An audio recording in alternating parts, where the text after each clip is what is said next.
and Executus. Welcome, gentlemen. Thank you so much for joining us today. I'm going to start off with you, Pupil. Assuming you guys keep your second place spot and you do go get a free pass to the regional finals, what exactly are you guys going to do to clean things up? Because we've seen you kind of stumble here or there. Obviously, you've defeated Apex in overtime, but we've also just seen you stumble against teams that arguably you shouldn't have ever stumbled against. So how can you clean that up going into the finals? Well, I think you guys covered it pretty well earlier.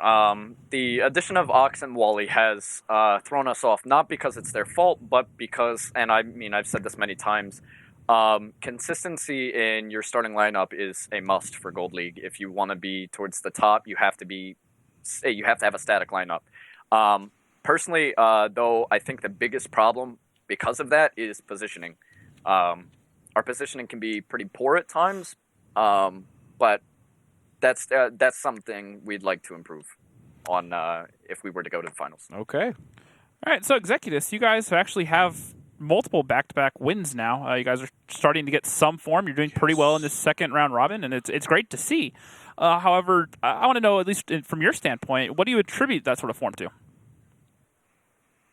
Well, when we shuffled the players around in positioning, finally we set the lineup for the second half once the rosters changed a little bit. Then we started getting more communication when we practiced with that lineup, and that lineup just kind of started to gel. So we're communicating better. Everyone is contributing a little bit more than they were before. So that really helps out with the focus and calling out information that you might need.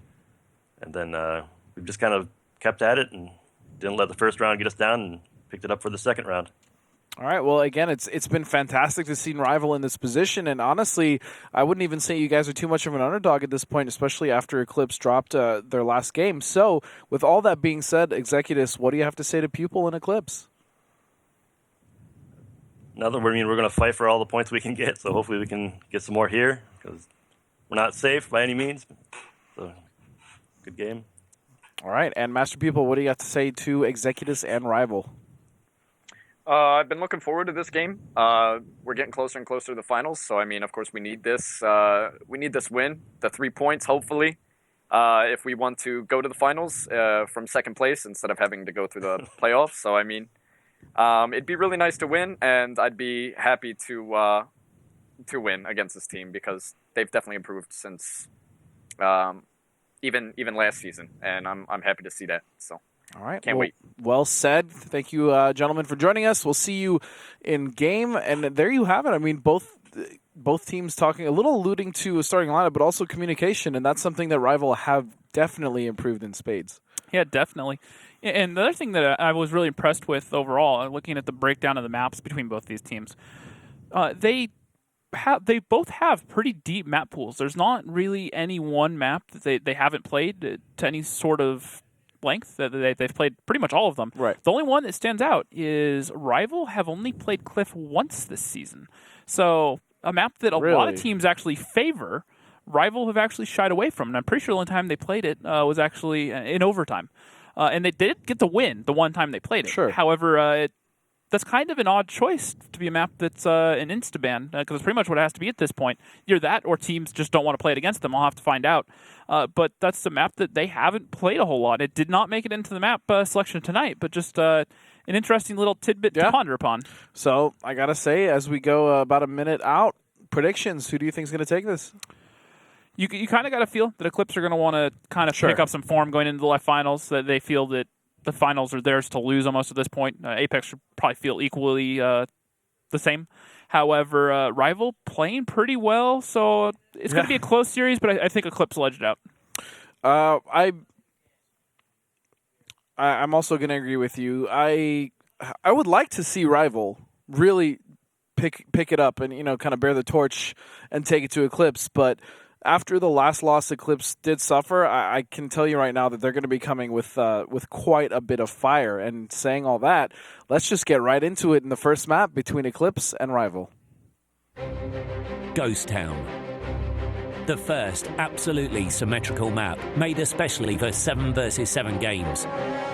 The teams start the battle on opposite sides. There are numerous ways to attack here. One of the bases is located in the central square, the other one at the top of the city. The hardest battles are usually fought for the top base, and this calls for the use of heavy tanks. Sometimes the teams choose fast tanks for spotting and base capturing. Looking at the lineups, as we say, we don't see a whole lot of E100s. There's 2 of them. Maybe listening in, they bring 2 E100s, 2 T57s, a bat chat, and 2 Tier 9 bats.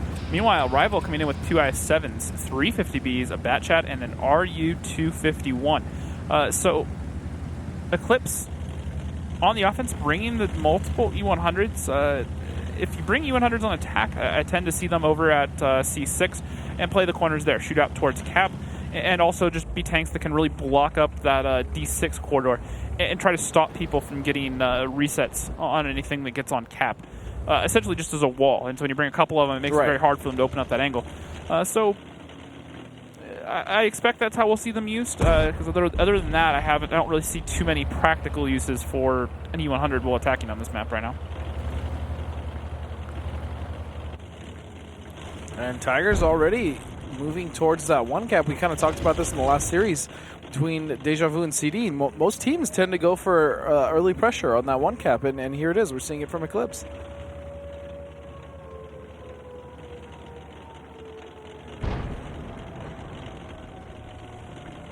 Oh, and now only 29 seconds left. Multiple tanks being put on that cap for the team of eClipse. This could be very dangerous if Rival aren't able to find those resets. And like you said, this is exactly what they're going for, is they're trying to use these E100s in this quarter to block the 1 angle they have down the 7 line for resets. And they have multiple tanks on cap. Now, the thing is they haven't accounted for is Pub Whisper up at A3 should have some shots. However, these E100s will be pretty hard to chew through, at least at this quarter right here.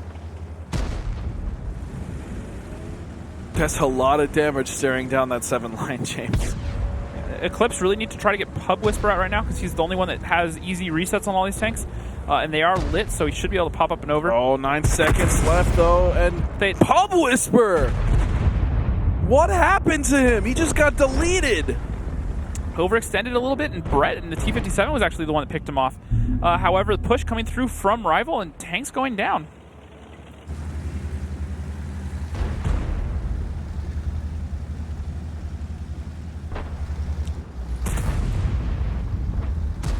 With Master People firing off a shot in that E100, doing massive damage to Flak.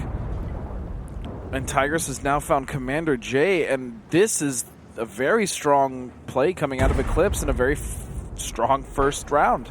Well, essentially what happened was Rival had to focus on getting that reset. They had to commit the IS-7 and the RU-251 to get that reset, and they were so worried on it that eClipse chose that exact moment to make that push. They got E63 down for essentially free, and then at that point, Rival was so engulfed that eClipse just pushed out. They pulled the tanks off a cap, and they were able to just clean up kill after kill pretty easily.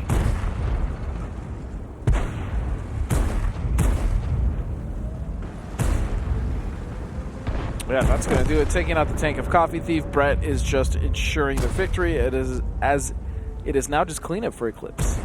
Yeah, absolutely. And they find Flak. Unknown One is the last one left alive for his team. So Rival faltering a little bit on Ghost Town. Not that that's too uncharacteristic, though.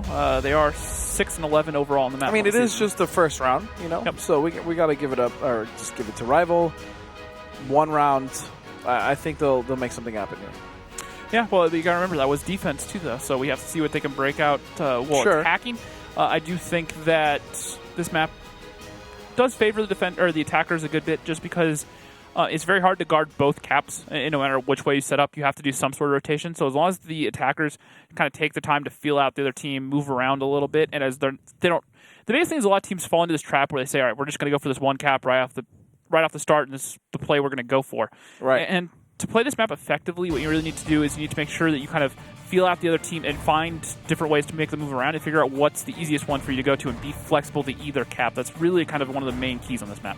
And talking about just the key to the map, Coffee Thief finding 3,300 damage in that 50B, and Unknown One not too far behind in the I-7 doing 2,700. Now Brett and the rest of the clips are going to round out the top of this damage for the map, and Brett doing 3,200 in the T57 heavy, and then everyone else coming in behind. And here we find the rest of the team of Rival. Unfortunately, Pub Whisper, I mean, he got 4 shots off, but then he got immediately deleted the second he poked over that ridge to try to get the resets. Yep. So I was actually wrong there. It's actually Mines that they are 6-11 on. Ghost Town for Rival is actually dead even at 6-6. So they're able to play this map pretty decent. However, right there they kind of faltered a little bit. And it was a great play out of eClipse. They forced the cap pressure. They made it hard for them to get the resets. They had the cap down to about 8 seconds. And the other thing you got to notice is all the cap circles have that little piece of rubble on them, the little scaffolding and whatnot. And those will actually make HE shells or heat shells detonate before they get to their target. Any of those sort of chemical shells just detonate as soon as they contact anything. And so if they're not touching a tank when they go off, they won't do damage. Or if there's nothing close enough for them to splash. So what ended up happening was the RU trying to fire the heat shells and the HE shells to get the resets on those batch hats. He had to shoot around that thing because he didn't want to waste a shell hitting it, and it kind of made it really hard for them to get those resets. So that's why one of those reasons, especially in competitive play, it's really important to make sure you have a clean line of sight on cap and you kind of destroy those rebels.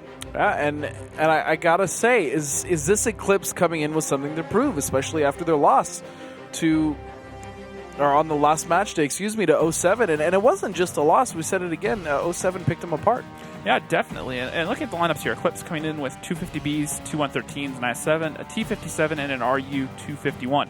Meanwhile, Rival coming in with 2 215Bs, 350Bs, a Batchat, and an RU-251. And kind of answer your question, I definitely think that's part of it. But that said, Eclipse know which teams, or would have had the same idea going into the season, which teams are going to be the top teams. Sure. And those are the matches that they were really looking forward to. Those are the teams where they wanted to prove themselves and to have those good fights. And so Rival, obviously kind of faltering early on. Now they feel that Rival's actually in a decent form, so it would actually mean something to them to get that win against them. That's a very good point that you bring up as well. I mean, beating anyone in this league has some meaning to it, but some more than others, and especially a team that's been around for a very long time, that's tried and true like Rival. Like I was talking about, the reason their name is Rival Simple Tankers tributes to their days as Simple Tankers. They're one of the oldest teams left in the league. They would have been tied with Simp, the main team. However, they disbanded during the offseason, and all of those players actually went over to Apex.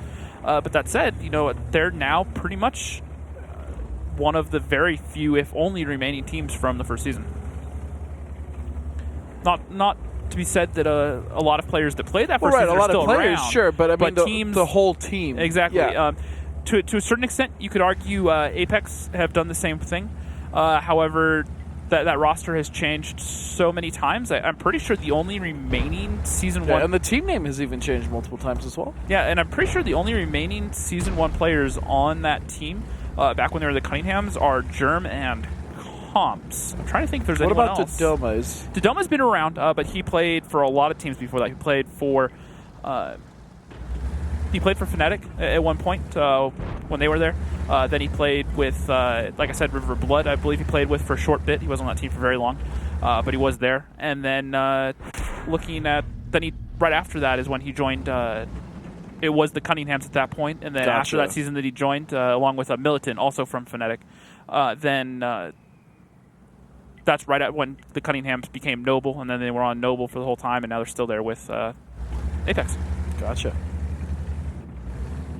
It's a lot of cool little history there. Yeah, there's a lot of it, honestly, League, and a lot of the players that have been around.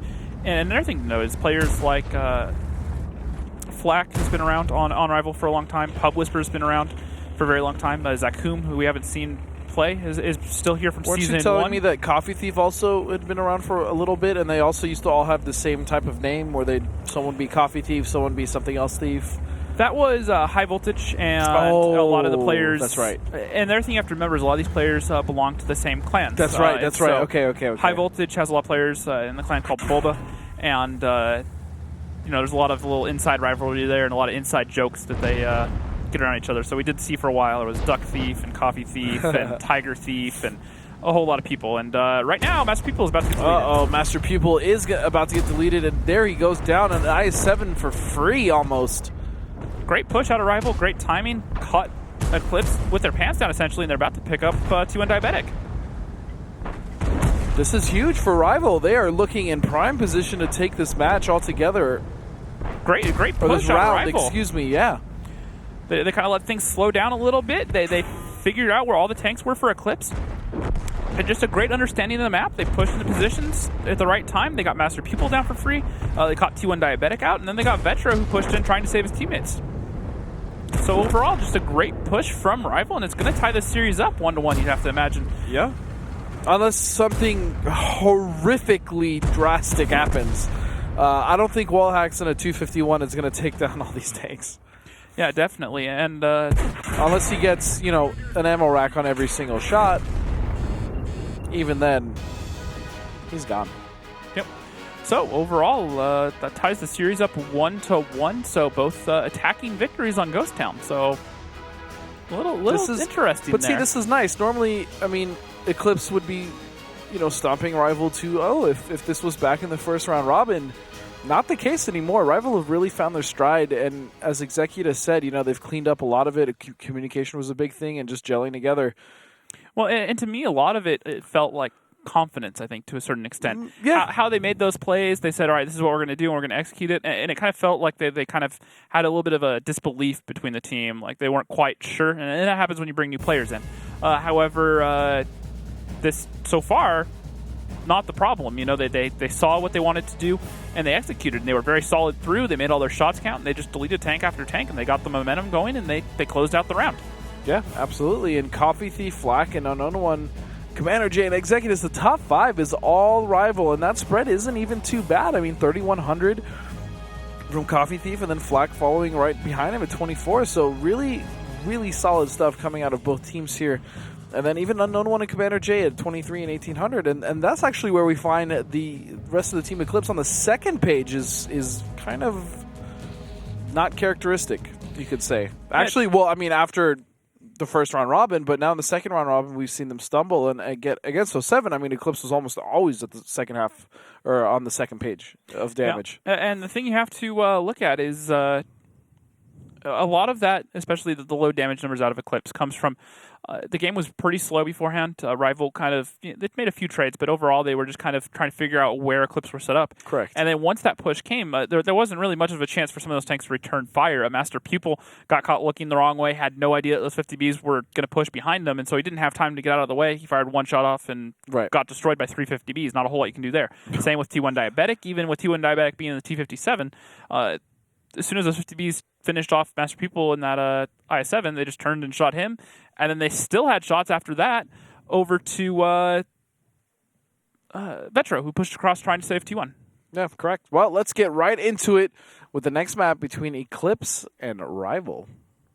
Steps, the most open map in the league. The attacking team appears near the rocks at the bottom of the map, and the defending team starts at the top. Bases are located near the railway and on the green. The best way to control them is to use the lowland near the second base. The attacking team usually begins the attack from the rocks and the railway, but sometimes they can attack through the green. Teams often drag vehicles from flank to flank, so both teams usually pick light vehicles with a good camouflage rating, but sometimes use tanks with a strong turret and even SPGs. We are on to battle number 3. And before we go over the lineups here, something I want to say real quick is... Fun little fact. Rival basically have to attempt the impossible. I don't want to say impossible, but so far no one else has been able to do it, because right now Eclipse are 4-0 on their steps defense. So it would be quite a task for them to break this defense out of Eclipse right now. That said, going over the lineups, Eclipse coming in with 2 113s, a 140, 3 bat jets, and an RU 251. Meanwhile, speaking of boosts, interesting one here, and the decision to turn the tank around. I'm going to have to assume that has to do with doing damage to the tanks, and as I say that, they do take a little bit, but 17, that's not really has to do bad. with the angles on the tank, making sure he gets up there before they start taking a lot of damage. We've seen teams lose up to almost 1,000 HP to each other, because when the tank starts sliding back like that, it tracks it, and they start doing damage to each other. So maybe a little bit of trick there to make that a little bit smoother. Meanwhile, though, we got distracted. Rival, 3 113s, a 140, a Batchat, a TVP, and an RU 251. And on the side of Eclipse, it's going to be 2 113s, a 140, and then 3 Batchats and a 251.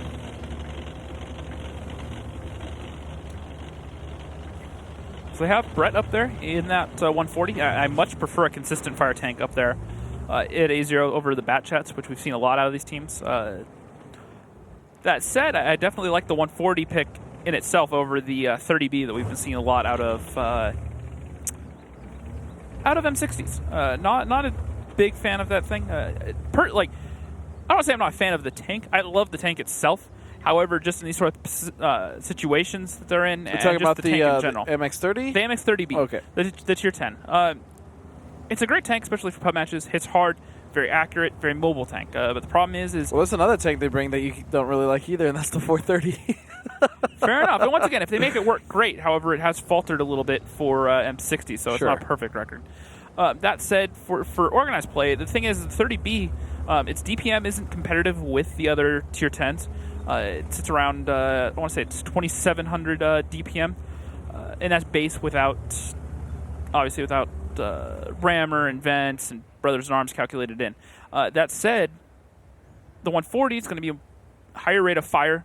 It's going to have better turret armor, so it can kind of play those hold downs and have a bit more survivability. And that's the thing playing that position is, if you have someone up there and you play out of the south as heavily as eClipse are right now, you need to make sure that whatever is up there is pretty much invincible, because he's the one person that can get those resets on the 2-cap easily, depending on how you set up. So they need to make sure they do that. Yeah, and Ox is pushing up very aggressively, and lucky for him, he bounced a few shots on his way in, coming in at C5. Yeah, definitely. And Ox just trying to cruise along through here. And he should be able to keep that cap lit as he needs.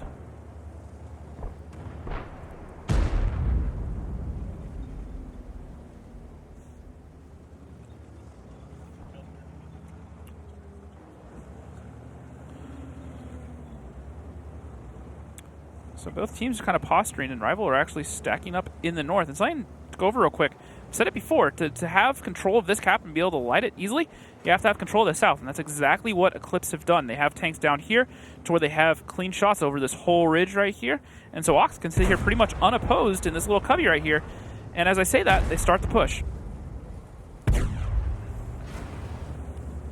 And here comes the push indeed. Flak and Commander J have taken a shot on each. Commander J taking 2. But they are still continuing to push the offense here, and they are going to cave into the team of eClipse soon. But those tanks with Vetro, Diabetic, and Ox Mathis are all coming around the flank. E63 and Unknown One are the only ones left to receive those, or even fend off the flank in general. And Ox is going to take out E63. That's one less tank in the back for them to be able to hold that off. And now Unknown One's going to fall. This is a bad situation indeed for Rival, as they are bleeding HP. They've lost 2 tanks, and eClipse is holding onto the lead very strong. I just said before that whatever tank you put up here needs to be basically invincible to make this sort of strat work. And essentially, with that 140 up there, they've been able to rotate around, take the other side of the map. And they have left Rival in a situation where they have no safe spot. This is over for Rival. This There's 140 nothing they can do. So the phrase is get dunked on, and that's essentially what Brett is doing right now. He's just sitting here on this ridge. He's done a lot of damage. These tanks are just in the low ground, and they can't do anything about it. 140 has, the 6 degrees of gun depression, so you sit here and just fire off shots, great turret armor, and there's so many tanks in front of them they can't even turn around to fire back. What a well-executed plan, and it looks like eClipse is going to make their record stay clean, if you will. 5-0. 5-0. So, I mean, what is it? It's not just that boost, obviously. What exactly is it that makes eClipse so good on steps?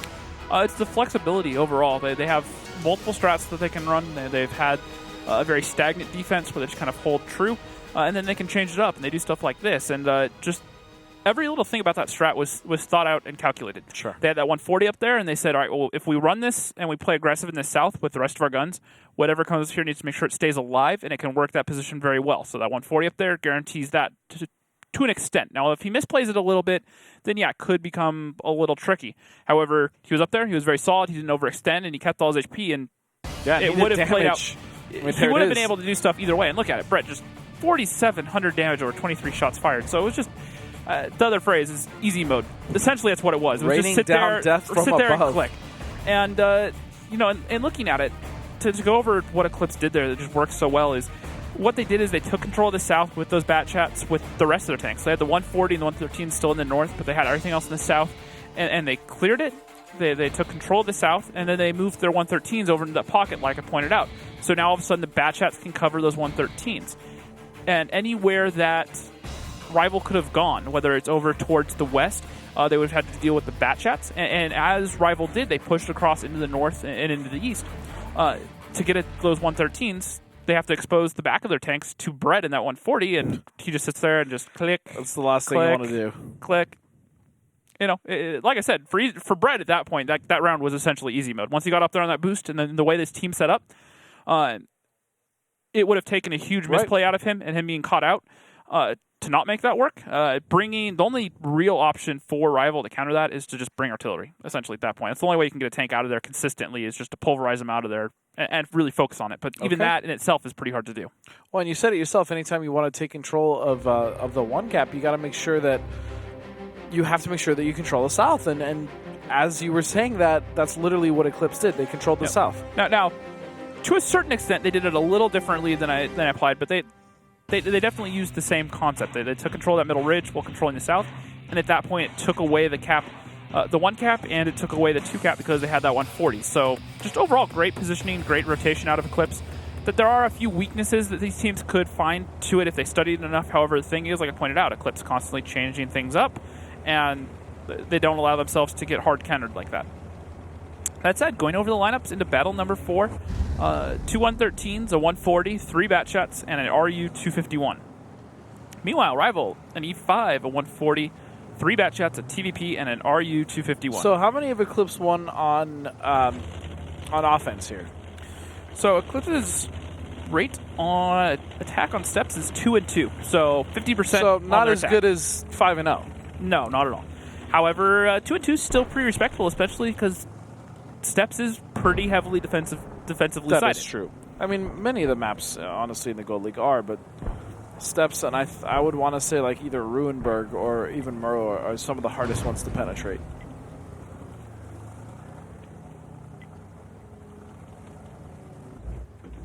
Yeah, definitely. And right now, Eclipse, actually kind of a clever strat here. They have wall hacks up in the north just spotting around, but the rest of the team's chilling out in the south. The 113s will make their way up the middle road.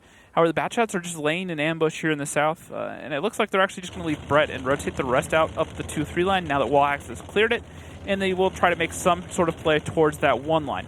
The biggest problem, though, is leaving Brett down there in that sort of position. He could get caught out, which is why they're leaving Vetro at H5 as a battle buddy, essentially. Make sure that if he gets pushed on, someone else is there to punish.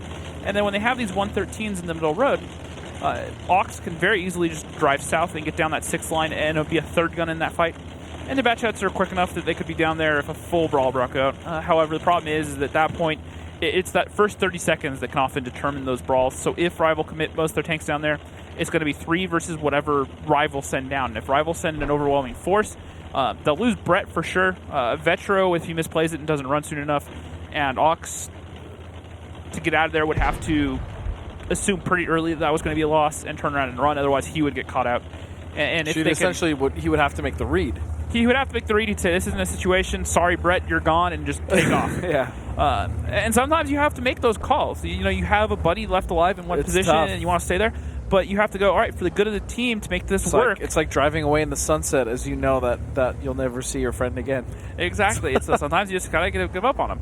Now, sometimes there are situations where trying to help out your teammate is great. However, when an overwhelming force rotates, say in this example, through the south there, and you're Vetro or Ox, and you see 6 tanks there, you may try to fire a few shots, but you need to make sure that you're not going to be there long enough for them to get to you next. So if they focus on Brett, you need to make sure that as soon as your shots are out, you're gone, or you're not going to be next. Yeah, well, as we see a little bit of movement coming out of the team of Rival with 105 seconds on cap, let's go ahead and take a listen in with the team of Rival.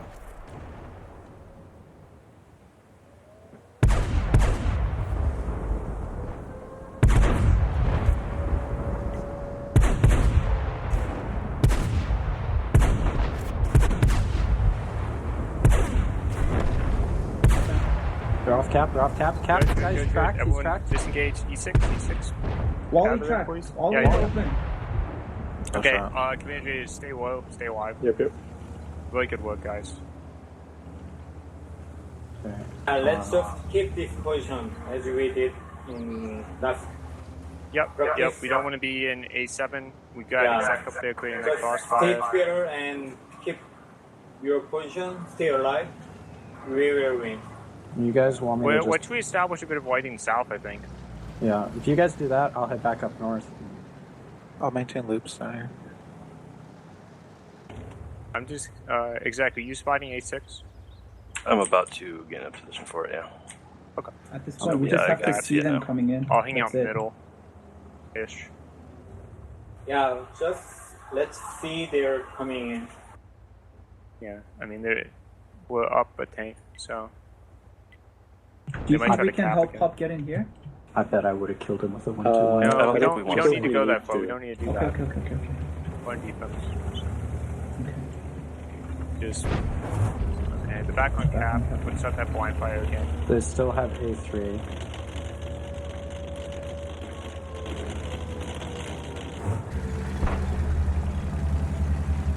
That's your middle. Yeah. You can go north pub. Great sense of control from Rival. Well, I like all the checklists they're going through, Yeah, and I like really Unknown good One stuff. making sure he maintains control of everything. That a lot of players saying, we can do this or this. And he's like, no. No, he's like, no, let's stick to this. And you need that out of a caller sometimes to be that firm hand to make those decisions. And that's how you keep everyone on the same page. When you're loose as a caller and you kind of let people do their own thing, that's when the plans kind of get disjointed. Different people do different things, and they don't necessarily work out well together. And so when you have someone like Unknown One that goes in there, say, all right, no, this is what we're going to do. Don't worry about it. We have this to go do, or we have this time left, so let's just slow it down. That sort of control is typically what some of these teams need. Now, if that has always been there for Rival, I don't know. You have to wonder with their previous form if that was maybe part of the problem. Flack does need to be careful, though. I mean, himself and Commander J.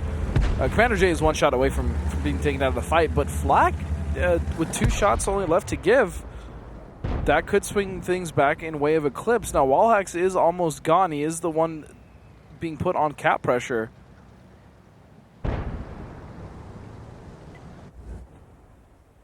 But so far, I got to give this to Rival, especially with only 3 minutes and 45 seconds left on the clock. Yeah, and Brett's actually kind of moved up in the south towards G6. Well, the rest of eClipse are starting to get a bit more aggressive in the north. Ox trying to push into B6, but we'll have to see if he gets caught out. He's actually going to head straight north and head up to the A6 crossing up there. There's a good bit of terrain up there where you can kind of play a hold down. However, the problem is the positioning out of Executus is pretty much a prime position to counter where Ox is pushing right now. And Executus did find the shot. It did track him. But like you were saying earlier, when you put a tank up there and it is, a bat shatter, not something that can be completely hold down, it's if you take shots, especially in a bat shot, you're going to take damage. You're going to get penetrated. Yeah, absolutely. A 140, for instance, like we saw out of Brett, that's not going to get penetrated as easily. Yep, definitely. And the keyword's easily. Some shots may sneak through, some heat shells may overmatch the turret. However, more often than not, it'll have a lot more survivability. And at this point, anytime Executus sticks out, he's at risk of being picked off or taking damage. And now there is cap pressure because Executus has to be careful of peeking over and peeking out. Well, it's not even Executus in this case. Executus's main job as far as resets would be the 2 cap. In this case, all the cap pressure is over on the 1 cap, and it's actually Wallhax who's still alive, hanging out behind the corpse, or not corpse, but of the tank of Vetro. Yeah, Vetro, actually, they're gonna take out a tank with Flack and Commander J also in that danger zone of being taken out. Despite being a tank down, eClipse putting up some good damage. They pick off Unknown One and Pub Whisper. Commander J has been a one-shotter for almost this whole game. Wallhax is going to go down, though. And that is a tank that they were essentially using for cap pressure, and now that is gone, they have to keep at least another tank on cap, or they have to go for the all-out brawl and get the kills, so I still favor Rival in this position. Yeah, absolutely, and Executus on reload right now, so can't really get too many resets. However, T1 Diabetic and Vetro heading back to cap, and that's all they can do at this point because Wallhax did go down. Now, the thing to keep an eye on here is they're essentially trying to stack the cap. It looked like Brett was going to close as well, however, they're just leaving the 2. Ox is in a position to light. Only a minute 30 left for eClipse to work with. But look at this, 24 seconds left on the cap. And E63 is going to get focused down by Tigers and Ox if Ox pulls a little bit around that Devilade. At this point, Rival just need to focus on getting the resets. If they can get the resets and get those tanks off cap, and he's going to push straight into it in the TVP. Is he going to get to take down Ox? One more shot. No, he's not. Tigers is going to find the kill. And no one's going to find the reset. And eClipse cap out. Wow. What a play out of eClipse.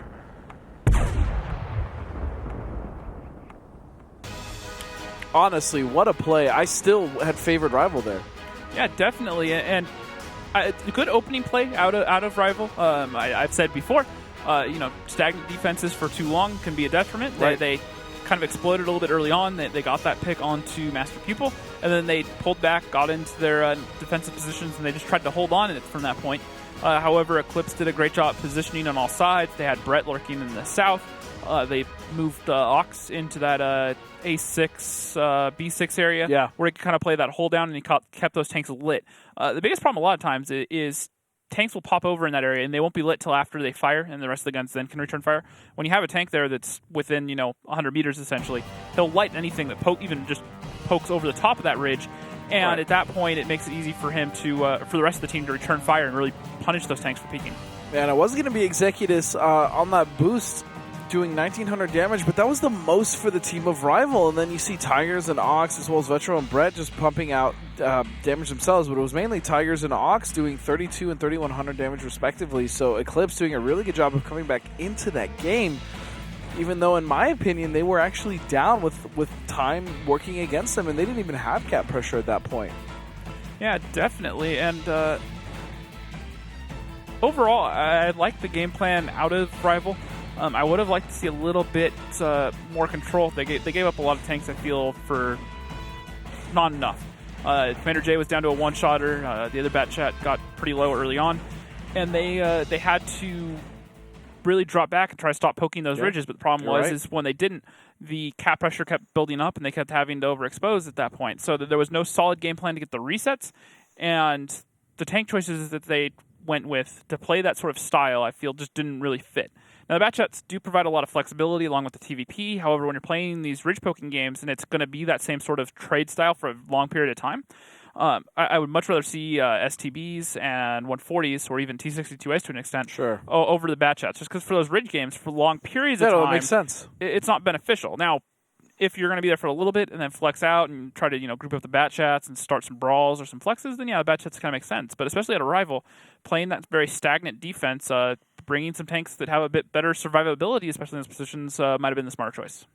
Well, let's get into it. It was very close for Rival, but the third map coming out for Rival and eClipse. Prokhorovka, one of the first maps in the game. Teams start at the regular spawn points as they do in standard battles. Bases are separated from each other by the railway, so the defending team has to choose whether to send their vehicles to the left side, playing them in the centre, or to the right of the railway, occupying the hill and a part of the village. The attacking team usually attacks the first base. However, the teams often go for face-to-face confrontations, 7-on-7, in the hilly terrain at the centre. That's why both teams frequently use vehicles with good gun depression angles and sturdy turrets. Heading into battle number 5. It's going to be eClipse bringing 2 113s, 3 140s, a Batchat, and a 251. Now, Rival is going to go for a little bit of a heavier setup. As we've seen before, this is almost a standard setup for them. It's going to be an E5 and an IS-7, as well as 3 140s, a Batchat, and a 251. Again, bringing those two heavier tanks in the E5 and the IS-7. Yeah, Pub Whisperer is just going to get up here to the passive bush at E1. There are two bushes that you see a lot, even in pub matches and also in league play. It's the bush that he's in right now, and the bush a little bit further down on the right up against the red line. However, they are both very predictable. So if eClipse do rotate over there, I'd expect to see them spend a good bit of time blind firing those bushes early on, and I doubt Pub Whisperer would make it out. We've seen Rival do some pretty cool things here, and then we've also seen them almost get dominated on this map. I don't know what's going to happen here with eClipse, because eClipse is also kind of 50-50. Yeah, well, and looking just purely statistically right now, eClipse are 10-3 overall in this map, while Rival are 8-12. So Rival have played it a good bit more, but they have a worse win rate on it overall, and that's with attacks and defenses included. And the other thing you have to look at, remember I talked about how Rival's been around for a very long time. Back under simple tankers. Yes. This is one of the maps that they have always been very consistent on, and that they've always they've always played, and played well. They were one of the first teams to really pioneer essentially just what we call the up and over strat. But they just took all their tanks to the middle ridge, and they looked for the brawl, they looked for damage, and they were just very aggressive from the start, and then they would flex out from there. And a lot of teams started using very similar strats over time. We haven't seen it as much recently. However, they were one of the first teams to start doing that when that was becoming the meta, essentially. And even before that, back in the days of 742, they were very consistent on this map. And just it's a map that they're comfortable on, I think is what I'm getting at. They've played it not just... Well, their win rate on it this season is not that great. Overall, it's been just... They're comfortable. Just good. Okay. Gotcha. Master Pupil is taking a few shots on himself, and this is an interesting setup down the 6th line. Cap pressure is going to start. Let's get a listen in with eClipse. I got lit. Black is looking for a shot. I7 shooting down here. Nice, good damage. 40 shot again. I can get a shot into flag if he pushes me. There's the bat shed. It's only an RU. Anyone with shots in Commander J? Alright. So if you see if they can just take. Yeah, if he pushes up. Nice, now. there's a lot self. Hey, Bat, can you maybe... we're fine, actually. That's 6 Venture, lit. we just gotta watch So the only thing that's not lit is the RU. They just sent my hat. They're all here. Bat, can you take this? Go here. Yes, I'm down. He's coming for the reset, guys. Careful. I can't test him. No one will trying to get shots on him. Metro has to look back this way and try shooting this 140. He's gonna do it again. I can get a shot. That's Tiger. I can get a shot if he pokes up a little more. I'm loading right now. Well, I'm gonna push into mid. I'm pushing into mid. They have 4 Okay, that's fine. Tiger, don't get caught. I'm trying to hold. Wally, get off cap, and we can rotate Wally somewhere else, okay? D5's shooting at me now. The 140's poking aggressively. They're gonna have to poke. They're gonna have to try and push us here. Careful, August. They're gonna The push E5's me. looking They're for gonna shots push. on They're pushing me. Vetro and Brent, get ready. They're gonna push. Yeah, They're gonna push see the because bat. they see bat. You just gotta focus fire, okay? Come on, guys, get shots. Kill it back. Get the back. Nice. Good shots. Two more. Right, can you share HP? Can you just drive forward? So I can block for you. No, what are you doing? I know, and I'm trying to. Drew, so I can block for you. Why don't we have Yeah, somebody on A6? We're good. Get shots. Batch, that's one. Nice. I'm Getting shots. I can carry you. Good. I got the kill. Come back. I can't. I need to Oh. Yeah, no, I know. I'm coming back closer. We got this. We're good. Yo, let's fucking go, boys. Hoorah, double digs! Ox, can you Yo, wait? sure, 113. Let's go. 113. Oh, man. Oh, people. Hoorah, indeed. I love that kid so very much. Like, if he was ever out on the streets, I would adopt him, and he would be my son. How do you feel about that? I don't know. Ask him. I actually might. Brett and Tigers showing I'm pretty much literally writing that down right now. pretty much a textbook example of simping. Now, obviously, there was a little bit of a miscommunication problem there between them, and Tiger's not too happy with Brett's blocking. But overall, he kept Tigers alive for a good while. Just the overall positioning was great, and that's pretty much what you want to do when you're trying to do what we call simp for another master people for another player. Now the term's has shifted meanings over the years. Started off originally as simping, where it was one player driving into another person's gun and simping their shot and blocking. But then it's become more of a term where it's when you're simping for someone, you're getting in front to block for him and to take the damage and absorb for him. And so Brett pulled in front of Tigers, and what you want to do is you want to let the person in back be the person that works the angle. So the person just needs to find a good, solid place and stop, and let the second tank worry about the angles and making sure no one has shots taking on the shots. And overall, it was just a textbook example there between Tigers and Brett. And there it is, Brett in the 140 doing 2,900 damage. Master Pupil behind with 25, and Ox with 24. What a beautiful spread there from the players. Very consistent. E63 as well as his teammate Unknown One doing 23 and 2,100 respectively, with Unknown One taking out 2 tanks. They were the one part of that initial push. It just wasn't enough. Yeah, so overall, just eClipse very controlling that game. And I said the other day, to hit that 2 cap, you need to make sure that you have a second plan if the cap doesn't work. And that's essentially what eClipse did there. Mm-hmm. I believe it was Wallhacks called out, they're poking over, they're going to get a reset, and they got the reset, and he kind of murmured to himself, what are you doing? Like, kind of questioning his team, like, why do you let them get the reset? But overall, out of Eclipse, after the reset did come in, they still had a game plan of what they wanted to do. They identified where all the tanks were, where they could get more tanks, and they really forced that north end up at A6, and it got that brawl kind of going. And then even once they started losing that, the tanks in the south won a good bit, and then Brett and Tigers, we saw what happened there, and they managed to pull it out. So, I mean, all that being said, and seeing how well Eclipse just played, what does Rival really have to do here, James, to get a win? They need to do what they've always done. They need to get aggressive, and they need to play with some confidence. Right now, especially at last round, it kind of felt like they were a little bit hesitant. They had a little bit of a game plan, but it was definitely a little bit slow, I would say. So seeing some more aggression and some confidence out of them, take the map control, and just be aggressive. Look for the brawls. That's where they've always done very well. Looking at the lineups, Eclipse coming with 3 113s, 2 140s, a Bat Chat, and an RU 251.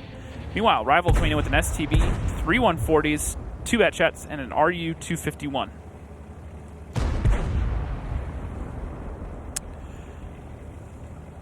And are we going to see exactly what I was talking about? Both teams go into this middle ridge. This could get very chaotic, very quickly. Yep. Oh, and Wallhacks is going to meet Pub Whisper there. And both of them taking almost no damage at all. As I say that, Wallhacks is actually going to take damage from a known one, and Confident coming around, pouring over to get shots on. A63 is somewhat chasing Wallhacks, but they have to be careful because Ox, Diabetic, Master People, and essentially the entire team of Eclipse is on the other side of that finger down on the ridge of the 6 line. And those 113s just popped up and just executed Flak as he tried to get out of there. Not a big fan of that opening out of Rival, the way they went about it. And right now, they're just not in a good position, and this could be over already.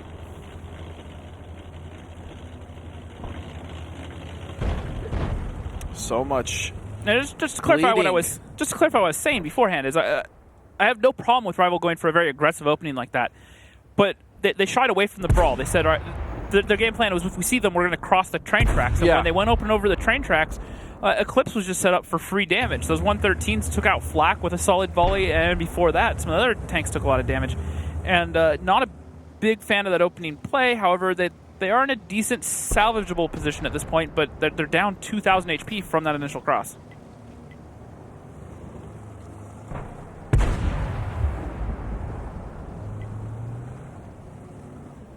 I'm surprised, actually. Well, no, I'm not surprised. I was going to say, if it was just Vetro versus Pub, I mean, he could just easily pour over and destroy that 251 and the 140, but he also has to worry about Executus. And Commander J sitting far back here is actually perfect timing. Commander J sitting right there at F9, the very corner.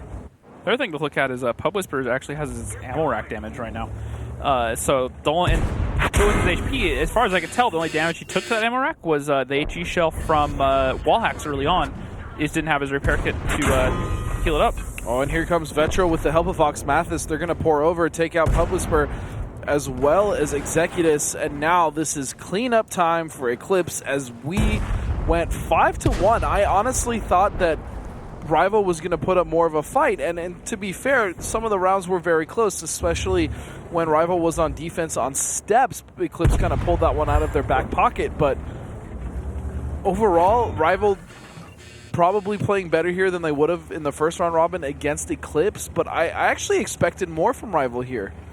Yeah, and some of the rounds, I kind of questioned the overall setup from Rival. And to be fair, the initial setup for Rival has been one of the very few things that they've done very well most of the season. They've had a lot of great opening plays. Yes. However, we just didn't see that here tonight. With their sort of slow it down mentality, try to slow things down and find the angles to work, it doesn't really cater to that aggressive opening style, which is what they've been doing well all season. On steps, they had that great aggression towards the north.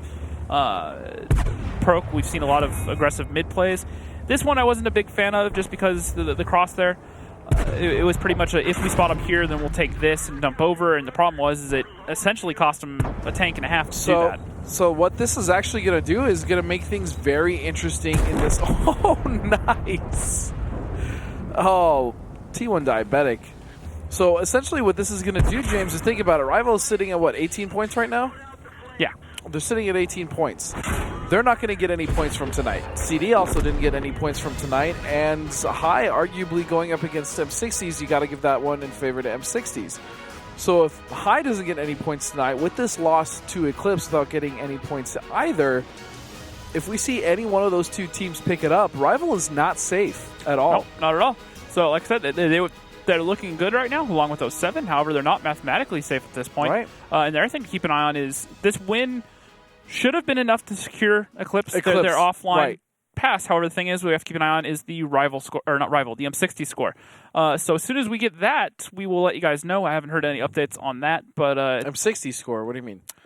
M60s. Oh, M60s play high playing next. high right? next, yeah. So as soon as that comes, as soon as we see that, right. The offline broadcast. Now that I mixed that up, it's going to be 07 versus Apex. Right. Okay. So what I was going to go to is how 07 does. If 07 picks up any points, then that would really put the screws to Rival at that point. Correct. M60s, though, if they pick up a win versus High, they could make it so Eclipse still aren't safe. Looking at the damage here, T1 Diabetic 2,800, Bread at 2,800, Vetro at 2,500. All consistent fire tanks doing very well. And then Coffee Thief and Commander J coming in for Rival, just a little over 2,000. Weren't really able to get into the fight as a whole. And this is the second page that tells all. E63 only able to do 986, and everyone else just dropping after that, including the RU-251 doing more damage than a couple of the tier 10s. Now, Flack got caught out, like I said, and so it's not his fault for being down there on the damage score, but he got focused out by all the guns and just couldn't really do anything. And look at the damage. Overall, Brett tonight was really the star of the show for Eclipse. I mean, Vetro was always consistent, and he's sitting there at second, but Brett, being boosted in the 140, and then with the simp from the help of Tiger, I believe it was Tigers, he was simping for Tigers. Well, he was simping for Tigers, but even still getting shots off. He was so effective. Yeah, he was playing great all night. Yeah. No doubt about it. And then looking at the second page here, it just kind of tells everything. A lot of these, even, mainly tier 10 players for Rival, just not able to get into the fight. E63, who's been known historically in this league is one of the main damage farmers. Back in his days, a top tier, he was very consistent. And then he played for Refuse for a while, and he's always been very consistent. So, and it's kind of interesting to see him struggling a little bit right now. So then you got to ask, what exactly happened to Rival's good form? Was that more so of a Rival messing up, or was that Eclipse just kind of outplaying them? What's the balance there? I would say it's a good split of both. I think Rival definitely could have put up more of a fight.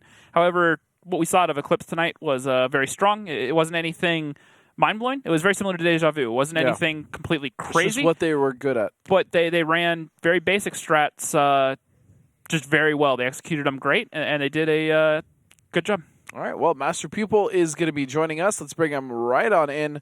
Congratulations, sir, on your victory tonight. And we are seeing you play a little more. What's going on with that? You said you were going to sit the bench, and now here you are, just still playing. Well, after a while, we ended up, it's funny because I was just talking about a consistent roster for starting, and we just replaced Mort with myself for the time being. For right now. Was there a reason for that? I'll leave it at that. Okay. Rather not go into details about that. Sure. Okay. So the other question I wanted to ask is towards the end of round 4, I think it was, or round 5, that round on Proc, you got a little bit excited there, bud. Battle 5. What kind of set you off there? Well, I was ready for the Super Slam. 100%, man. Like, I was feeling it. I knew I could get that ram in. I had to show him his place. I respect these guys, but I had to do it. I had to do it to him.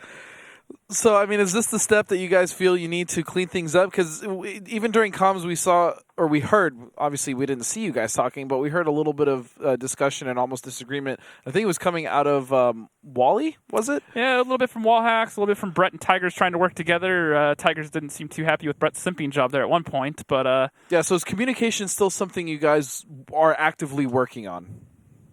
Well, I don't think it was really communication there. It was just reacting fast enough. Brett's a really good team player, so he immediately saw Tigers was low. Tigers was still trying to get some shots in, so that's where the hesitation came in. That's when I saw my opportunity to go in. All right, to help them both. Hopefully that you guys stop slipping up. You almost have secured your spot to the finals with the top 2, and we'll see how that continues. But again, great playing tonight, and we'll see you next time. Thank you. All right, so, I'm not really excited.